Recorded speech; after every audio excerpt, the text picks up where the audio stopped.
rise above, extinguish fear, rise above, extinguish fear. Okay, so we're back.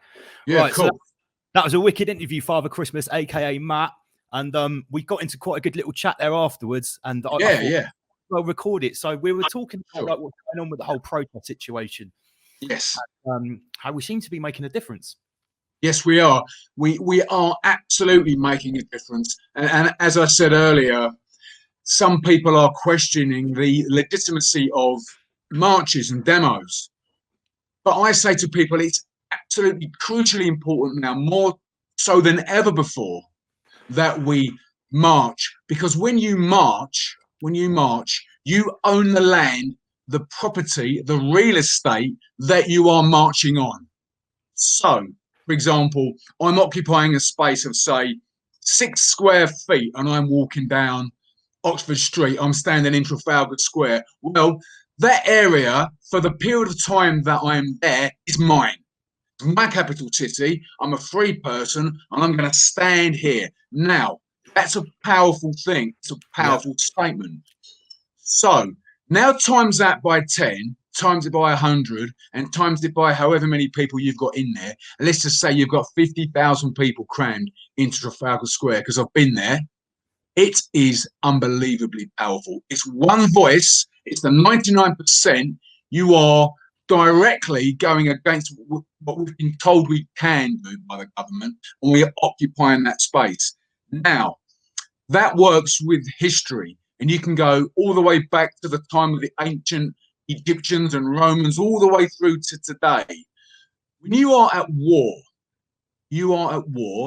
the only winners are those left that own the land, the real estate, when the shooting has finished. Now, for example, take for example the travesties of Afghanistan and Iraq, and let's go back to, say, Vietnam. Now, you had the might of the US military, which was and is a huge military complex. It is the state of the art.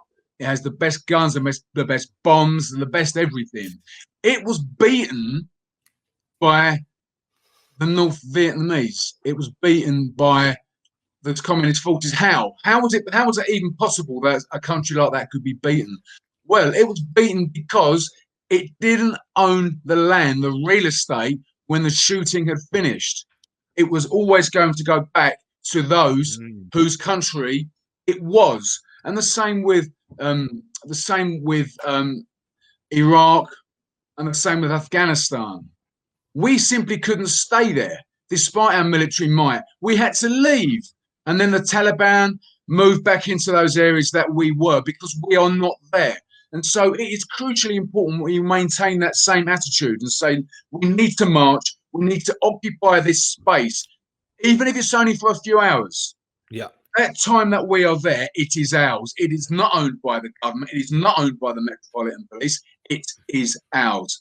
And I saw such powerful emotion I've seen at protests at Trafalgar Square, for example, when the police tried to move in with brutality, with batons and with force to push us around and push us backwards. And people said, no, we're not going to be pushed around. We're not going to be pushed backwards. And we pushed them. We pushed them out of Trafalgar Square. No is a powerful word, isn't it, Matt? Yeah, no is the most powerful word. It's not, I will not be treated like this. I will not be pushed around. I'm going to stand here. I'm going to protest, because my grandfather my grandfather was a Royal Engineer, and he was at Normandy and fought through France. He had his friends, he told me, were blown to pieces, literally blown apart. These were very, very brave young men who were fighting against fascism, and they would be turning in their graves today. Absolutely. The way so many people have just rolled over. We must honour their memories and stand up now and fight back. Well, we're not facing the Luftwaffe. We're not facing bayonets, bombs and bullets. We are facing propaganda, lies, fear-mongering and masks to put on your face. That's what we're facing. We're not even facing bullets anymore. This is why we need to honour those guys. I keep using the Coviet Union metaphor, right? Because I grew up in the 80s, Okay, I was born in 1983, and I remember what the Cold War was.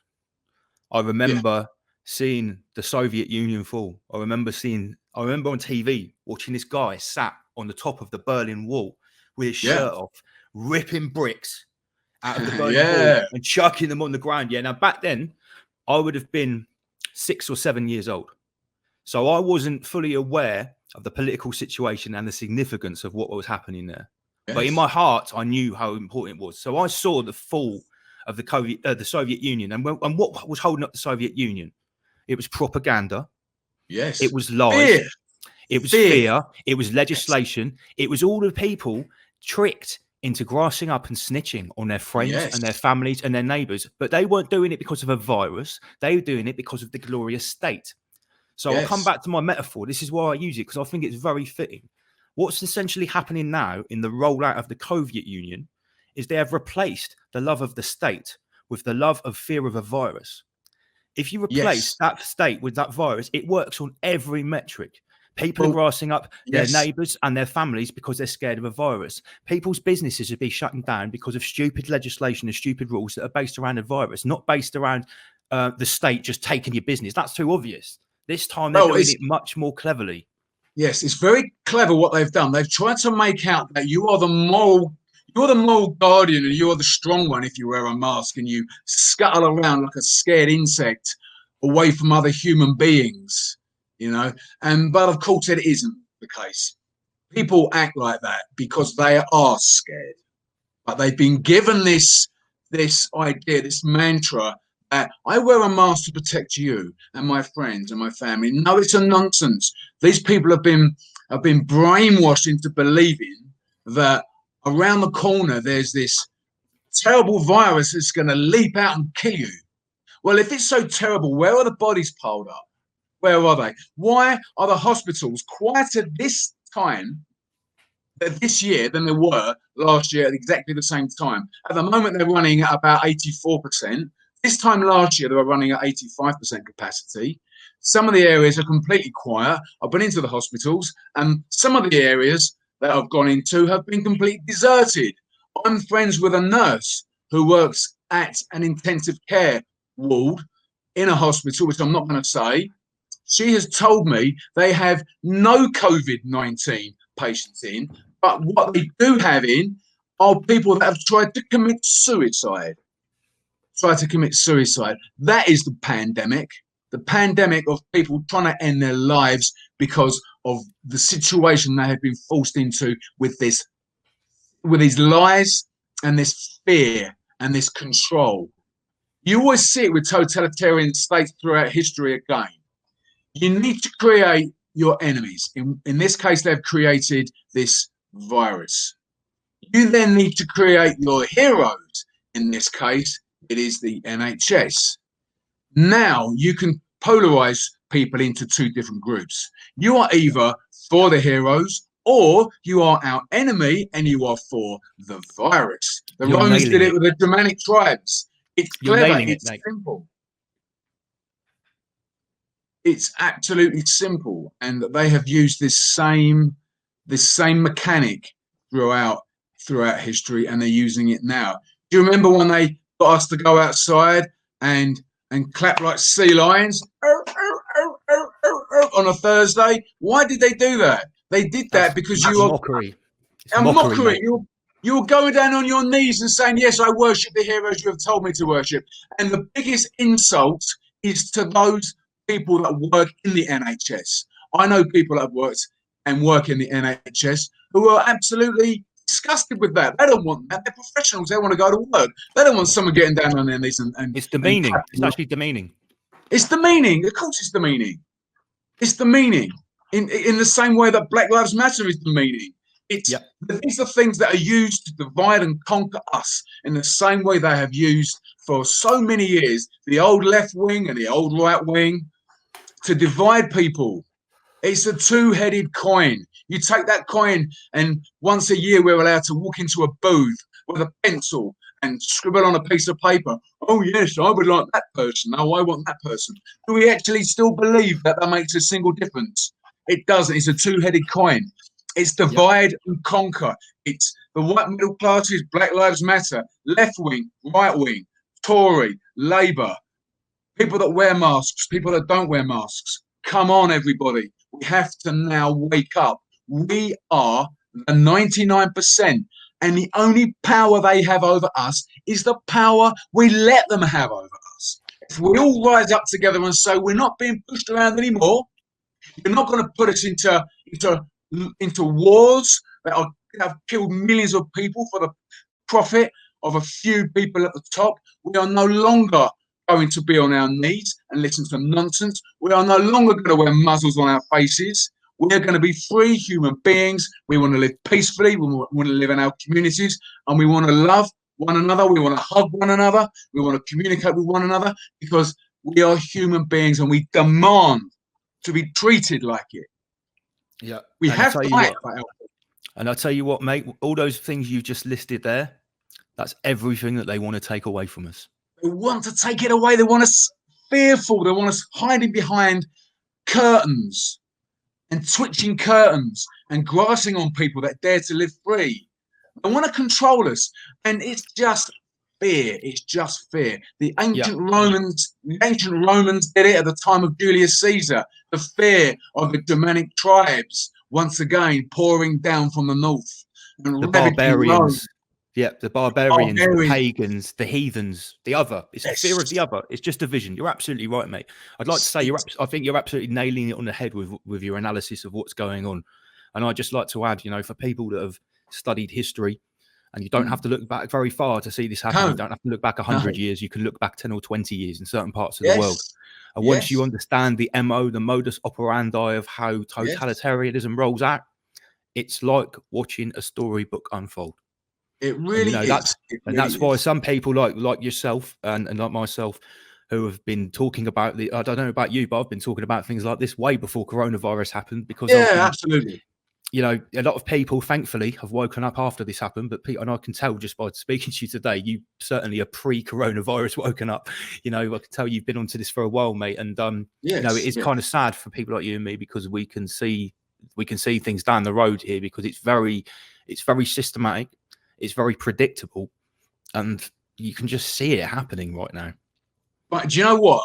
I'll tell you what is so important is we have to have hope. Now, they say that hope is the last thing that dies. Well, our hope is alive and fighting and kicking. And I know that because even this week alone, I've seen a slowly but surely tailing off of people wearing masks where they've been told to, where a few months ago there would have been masks everywhere. I was at a shopping centre yesterday. I saw a number of people that were resisting and were not consenting. I've also noticed that, do you remember track and trace when it first came out? We were told you have got to scribble your names on a piece of paper. Nobody's doing that. No one's doing it. No, I was writing names like Seymour Butts and Crispy Cock and various other things. And George Soros. Yeah, exactly. All sorts of names we were making up. And then we were told, okay, now you need to do it on your phone. And so people started to do that. Then they started to resist. That's gone now completely. There's no more track and trace taking place. All that there is now in cafes and restaurants is a code that you're supposed to whack onto your phone. Well, people aren't even doing that. I sat yesterday in a cafe for about 40 minutes and I watched probably at least a dozen people come in and sit at a table. Not one person used that track and trace code on their phone. Not one person. That might not seem like much, but that is important, because you notice things and you think, well, you roll it out to the cafes and restaurants around the whole country. People aren't doing it anymore. Their track and trace system is falling apart. It's coming apart at the seams. And people are starting to wake up. And they're throwing billions and billions into it. The more it's falling apart, the more money they're throwing it. I think they're throwing like 30 billion at it now. They're throwing money at their friends, the friends that they go and play golf with and go to the social clubs with and go off on a holiday with and meet up on islands and places to have fun and games with. It's their friends. It's money for their old mates. It's billions and billions of pounds. Well, we've got people sleeping on the streets. And when they're throwing billions of pounds, it's complete and utter travesty and waste of money. You know who that money's going to? Do you know, right, see track and trace. The reason I got on the map is because I did a big expose on Serco. You know, Serco is the prison companies, and they do the ankle tags. Well, they're the ones that have got the billions-dollar contracts, right? And I found out who they are. They're owned by a group called a firm called CCS, Crown Commercial Services. Crown, yeah. So who owns Crown Commercial Services? The most shares are owned by the Crown. That money goes to the Crown. Yeah. It's not a private company. It's owned by the Crown. So it's not. They're not even giving it to their mates. They're actually just giving it straight to the top. That's our taxpayers' money. 12 billion first of all went to Serco for the original contract, and since then I believe they've awarded another 20 billion. And how could anything? Every time one of their people phones you or on track and trace, or they send a notification, Serco charge the government £800 per contact. Wow. And that's on top of the contract money. That's on top of the billions. That's the commission on top. How can anything ever cost that much? How can anything cost that much? Mate, the testing centre down the road from me is run by them as well, right? It has 12 bays that you can drive in, and each bay you can do 4 cars in, right? It's got like 20 or 30 people working there. They've taken this whole massive car park of this park and ride. It's been there for months. I had to go there twice because I was working abroad and I had to get a test. So I went in there, faked one, didn't even touch my mouth, put it in the thing. I've never seen more than 1 car in there. Most of the time it's empty. How much does that cost to run? It's empty every day. How much does that cost to run a day? I reckon you're talking 50 grand a day to run that site. Yeah, of course, at least. Imagine how much that is costing for nothing. Well, do you know what? No, obviously we know why they're doing it. It's absolutely corruption all the way through to the core. But the fact that they are empty and the fact that there aren't cars queuing up to go in there tells us what? People aren't buying it. People are not buying it. Even when they forced testing on the people of Liverpool, it was a tiny percentage of the population. I mean, it's a very, very built up metropolis of Liverpool. It's a huge area. And hardly anybody were there. The government tried making play of the fact that, look at people being up to go in and have their PCR tests like good little gimps. But you know what? It was representative of a tiny amount of the people that were there. Yeah. The people of Liverpool are disgusted the way they've been treated, and they are resisting. They're not doing track and trace. A lot of them are not wearing masks anymore, and they're not playing ball anymore. So Scousers ain't mucking about, mate. They're not mucking about. No, it's brilliant. You know, the Scousers are leading away on this. Big up the Scousers. Big up all the Scousers listening. Yeah, I've got some fans. God bless them all, man. Speaking out for Liverpool, man. You know, they're everybody that marches and talks sense and walks with us and fights back. You're our brothers and sisters, you know, and we love you all. Family. We're all a family, mate. We're a family. We're the 99%. We are the ones. We are the only power. We are the only power. I know it's an old cliche, power to the people. But it's true. Yeah, it's being held up by our acquiescence. We have to hold up the illusion to keep it going. And I've said this throughout my speeches, throughout my videos, throughout my activist work. At the end of the day, if everyone was of the understanding that we are, and refused to carry on complying, it stops tomorrow, bro. It stops tomorrow. Yeah, it stops straight away, immediately. The moment we say no, it stops. And as I said before, it's proven with the marches. You know, we carried on marching. They kept telling us you can't march, and we turn up and turn up and turn up. Megaphones, placards, time and time again. Police were trying to intimidate us. They were trying to force us back, and we carried on pushing. And now they have said, okay, we are allowing you your exemption, and now you're allowed to march, because I know how terrible it looks when you've got elderly people and Father Christmas being dragged off in handcuffs. It backfires on them. And the only reason why they've given us that back is because we carried on pushing. It proves you have to keep fighting. You have to keep pushing. Freedom, it's like an envelope that's made of rubber, and it continuously tries to contract around you, and you continuously need to keep pushing back that envelope. And that's an amazing analogy, mate. That's an amazing analogy. I like that. The day you stop, that will continue to push back. And it's up to all of us, men, women, and children of every generation, to continue to push back. Now, we've had at least 3 generations since World War II that basically, from the time of the baby boomers, have not needed to or felt the necessity to push back because they sat back on their laurels, and we've sat back on our laurels and thought, well, we know we beat fascism, and we've beat communism hasn't erupted on the streets, so we can sit back in our semi-detached houses and we can be complacent. We'll wake up. It's 2020. We've been complacent for too long, and now we risk losing it. We've got to keep fighting. We've got to keep pushing every single day. Every one of us must do something to prove that they have not consented to this madness. Yeah, you're absolutely right. If you see a COVID-19 sign, a fear-mongering sign, stay away. Grab it, pull it down, throw it in the bin. Do something. Speak to somebody. Try to let someone understand that they're being conned, they're being blackmailed into following this madness. All of us have a responsibility. It's not about someone else. It's about you. It's about all of us. Stand up now. Stand up. Matt, mate, I couldn't have put it better myself, mate.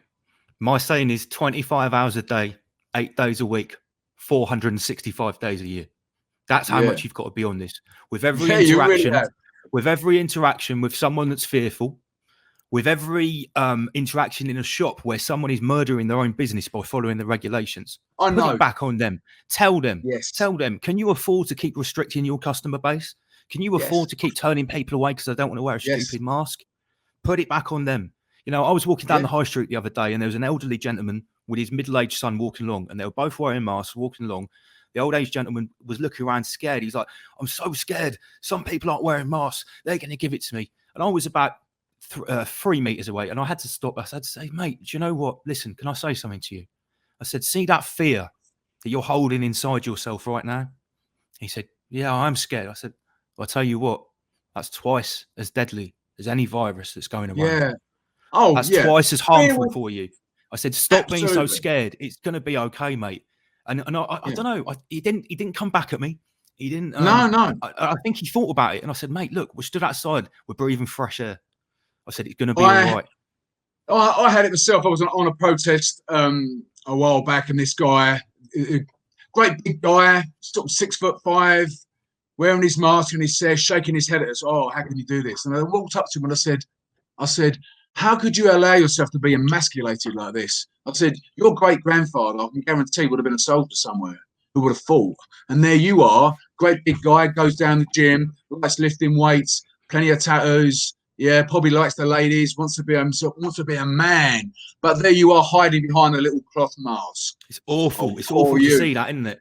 It really is. I said, you've been emasculated. Take off the mask and breathe the air. You'll find that there's nothing wrong with the air. And the only thing that's going to get you is the fear that you've allowed to penetrate into your mind and into your soul. Turn off the TV and be free and join us. And he just stood there with his mouth open. He didn't quite know what to say. But I'm hoping that he went away and maybe thought about it. Maybe, possibly. Yeah, you've got to strike at the heartstrings, mate. Because you can drop facts about how masks are blatantly stupid. You can show some of the scientific study. They don't care. No. You've got, every person has a different in route. So that guy there, this testosterone fueled guy that obviously he takes care of himself. He does think himself as an alpha male, and you've said exactly the right thing to him. How have you allowed yourself to be emasculated like this? I guarantee that got through to him. Yeah, mate. At the end of the day, right? Who would have thought? Who would have thought this time last year, in 2019, if we look forward a year, that it would have only taken a few months to convince almost a whole population of people that it's a good idea to shield themselves from any kind of pandemic, any kind of respiratory airborne virus by putting a piece of paper or cloth over your face. Now, I don't know about you. When I grew up, you don't shield yourself from viruses. If we used to have a chickenpox party, one of the kids gets chickenpox, you take him. You go out there and you expose yourself to build up your immune system. Since when do we ever hide from a virus with a piece of cloth? I know. If we knew that, we could have saved 8 million people dying of flu in the last 10 years. That's a bit of an insult to them, isn't it? Chickenpox parties, fresh air, vitamins, healthy lifestyle, eating sensibly, and exercise, playing in the dirt, doesn't make Pfizer and GlaxoSmithKline billions and billions of pounds, does it? Nope. Now, we just need to understand. We just need to understand that they've put this upon us, not without tons and hours of research into how the population are going to react. Everything that they put into place, they've researched, but they are arrogant, very, very arrogant. And I believe that they thought that by now, about to go into the Christmas season, that we would all be at home, terrified. People like us wouldn't be having these kind of conversations, and there wouldn't be anywhere near the amount of resistance that they are now seeing. They would have thought that they can deploy literally thousands of police officers on the streets in TSG vans, all dressed up in riot gear with their nightsticks, ready to whack people, and the fear and the propaganda. They honestly thought they're that arrogant that we would all be at home, all scared, witless, and we wouldn't dare. Wrong. And they're wrong. They were wrong, bruv. They were wrong, because our numbers are growing every day, every single day. Our numbers are growing, and the message is getting out there. And people that were beforehand that we would call Karens, that were your classic petrified middle class Land Rover driving mum outside the school. Even they are asking questions now. Even now they're going, well, hang about, this isn't making sense. This is supposed to have been a couple of weeks, and now we're in Christmas. And if masks did work, surely that should be a choice. It should be your body, your choice. Because if someone isn't wearing one and I am wearing one, then surely I'm protected. Why would I need to wear a mask? They've told us we're going to still need to wear masks after we've been vaccinated. And social distance, and have lockdowns, and have quarantines, and have business restrictions, all the same. And why are they forcing us, or they're going to try to force us to take this toxic vaccine? Surely, again, it should be my body, my choice. And if I haven't taken it and you have taken it, then what does it matter to you? Because you're protected. People need to start to join the dots and realise we're being lied to. Right, mate. Absolutely. Yes, brother. Mate, it's been amazing having this after chat with you, and I'm so glad that we came and did it and recorded, because the other interview was awesome. But hey, I've got a show to prepare for tonight. I've got a live stream at 8 o'clock. Absolutely. If you're around, tune in at 8 o'clock, because I'll be bigging up the interview. And yeah, mate, once I get the next box of t-shirts, I'll get a t-shirt on the way to you. What size are you? Oh, just large, dude. All right, mate. I'll get one on the way to you when the next box arrives. Thank you, brother. So Matt, aka Father Christmas, aka the biggest traitor of the Coviet Union in the last couple of weeks. It's been awesome to get you on, mate. I'll tell you what, in the future, I wouldn't mind getting you on the Friday night stream. We have guests on just in the chat. We talk about loads of stuff, not just COVID stuff, all types of different things. I think you've got really good insight, mate. I'd probably like to get you on at some point. It'd be a pleasure. All right, mate. Pleasure. So once again, man, thank you very much. Thank you, brother. Take care, mate. Take care. Rise above. Peace, man. No predictions or prophecies, just scriptures and mythologies. No instructions in the Odyssey. Inhale, exhale logically, part of the tribe. Earn my stripe, home with the pack. Long dark night, poison darts, long blow pipes. I take aim at the moon shines bright. Entered this jungle as a student. I was acting humble and prudent, practicing to become fluent in a sacred tribal movement. Master arts the shamans using, elevate into more than a human.